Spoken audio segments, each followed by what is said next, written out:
விஜய் வந்து நடிக்க வந்ததுலேருந்து வெற்றி தான் அவருக்கு. அதனால் நிச்சயமாக இந்த அரசியலாக அவர் கை கொடுக்கும் நான் நம்புகிறேன். சார், இப்போ நீங்கள் வந்து அதிமுக பொறுப்பில் இருந்தீங்க, இப்போ அதிமுக கொஞ்சம் முன்ன பின்ன இருக்குது, கோயிலில் அரசியல் பேசுவாங்க இல்லை, அது அது அது தலைமை முடிவு பண்ணுவாங்க. நான் கொஞ்சம் அரசியல் இல்லாமல் சினிமா நல்லா இருக்கு, அதனால கொஞ்சம் அதை பார்த்துட்டு இருக்காங்க. சார், இப்போ வந்து நல்லா இருக்குங்கிறீங்க, அரசியல் இருந்தால் இப்போ விஜய் லேட்டஸ்ட்டாக வந்திருக்காரு, அதை திறந்துட்டு. ஆமாம், வாழ்த்துக்கள் அவருக்கு. சார், இப்போ வந்து சீமான் வந்து முன்னாடி ரஜினியை பத்தி விமர்சனமா பேசிட்டு இருந்தாரு. சரிங்க. தற்போது வந்து நேரடியா போய் சந்திச்சுட்டு சரிங்க அரசியல் காண்டிதான் அப்படின்ற மாதிரி எல்லாம் வெளில ஒரு சர்ச்சைக்குரிய பேச்செல்லாம் போயிட்டு இருக்கு. ஏன் சந்திச்சாருன்னு ரஜினி சாரும், எதுக்கு சந்திக்க போனார்னு சீமான் சார் தான் சொல்லணும். அதனால அவங்க ரெண்டு பேரும் அதை முடிவு பண்ணணும். அதனால ஏன் சந்திச்சாருன்னு அவர் சொல்லணும், ஏன் சந்திக்க போனார்னு இவர் சொல்லணும். நிறைய ரூமர்ஸ் இருக்கு, நான் ரெண்டு பேரும் பேசின அப்புறம் உண்மையை சொல்றேன். சீமானை பத்தி பல சர்ச்சைகள்லாம் எழுந்துகிட்டு இருக்கு, உங்களுக்கு நீங்க பார்த்துருப்பீங்க, அதை நீங்க எப்படி பாக்குறீங்க? சீமான் ஒரு நடிகராக எனக்கு தெரியும், அரசியல்வாதியாக மாறி இருக்காரு. இப்போ இவங்க கூட நடிக்கிறார் படம். இப்போ நயன்தாராவோட ஹஸ்பண்ட் எடுக்கிற படம் எல்ஐசின்னு படத்தில் எல்ஐசி பேர் மாற்றிருக்காங்க, எல்ஐகேன்னு வச்சுருக்காங்கன்னு நினைக்கிறேன். ஸோ அந்த படத்தில் அவர் என் கூட ஆக்ட் பண்ணுறாரு. ஸோ நானும் அவர் தான் இப்போ பஞ்சாப்லாம் போயிருந்தோம். அதனால் நான் நேராக பார்த்து சில விஷயங்களை அவர்கிட்ட கிளாரிஃபை பண்ணிவிட்டு அப்புறம் உங்கள்கிட்ட நான் தகவல் கொடுத்தேன். அரசியல் வந்து விஜய் அரசியல் எப்படி பாருங்க, இளைஞர்கள் கொஞ்சம் அதிகமாக போகிற மாதிரி ஒரு தோற்றம் இருக்குது. கண்டிப்பாக போவாங்கன்னு நம்புகிறேன். அவர் வந்து அவருடைய முன்னெடுப்புக்கு என்ன மனமார்ந்த வாழ்த்துக்கள். விஜய் வந்து நடிக்க வந்ததுலேருந்து வெற்றி தான் அவருக்கு. அதனால் நிச்சயமாக இந்த அரசியலாக அவர் கை கொடுக்கும் நான் நம்புகிறேன். சார், இப்போ அரசியல்வாதிகள்லாம் பார்த்தீங்கன்னா தொடர்ந்து இந்த பெரிய கோயில் உள்ள வந்து வரத்துக்கு வந்து அச்சம் நின்று வராமல் இருக்காங்க. இப்போ நீங்கள் வந்து இதோட ஒரு 4-5 டைம்கிட்ட வந்துட்டீங்க, இதோட இதை நீங்கள் எப்படி எதிர்பார்க்குறீங்க? உங்கள் கருத்தை சொல்லுங்கள். எனக்கு அப்படி தோற்றம் இல்லைங்க. நான் சொல்கிறேன், இந்தியாவுக்கு வர்ற எல்லாருமே அயல்நாடு சார்ந்தவங்க பூரா தஞ்சாவூருக்கு வருவாங்க. தஞ்சாவூருக்கு வந்தால் கண்டிப்பாக பெரிய கோயிலை பார்க்காம போக மாட்டாங்க.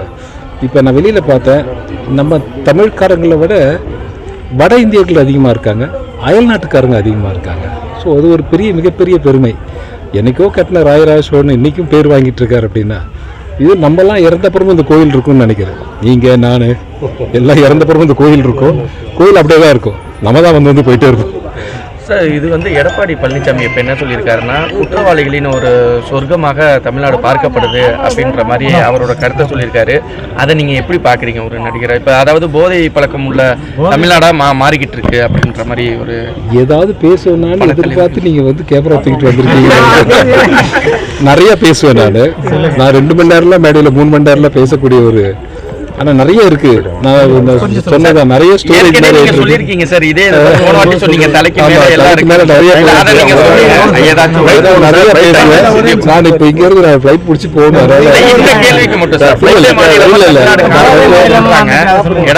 அது ஏன் சொன்னாருன்னு அவரை தான் கேட்கணும்.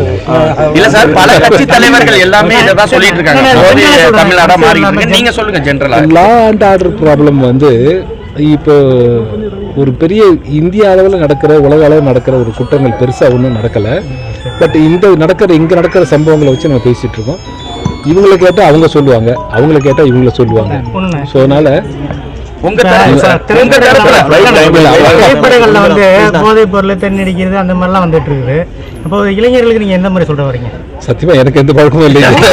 நான் சிகரெட் பிடிச்சது இல்லை, பிடிச்சது கிடையாது. நான் திரைப்படத்தில் வில்லனா தான் பண்ணேன். எனக்கு சிகரெட் பிடிச்சாலே டைரக்டர் வந்து வேணா சார்.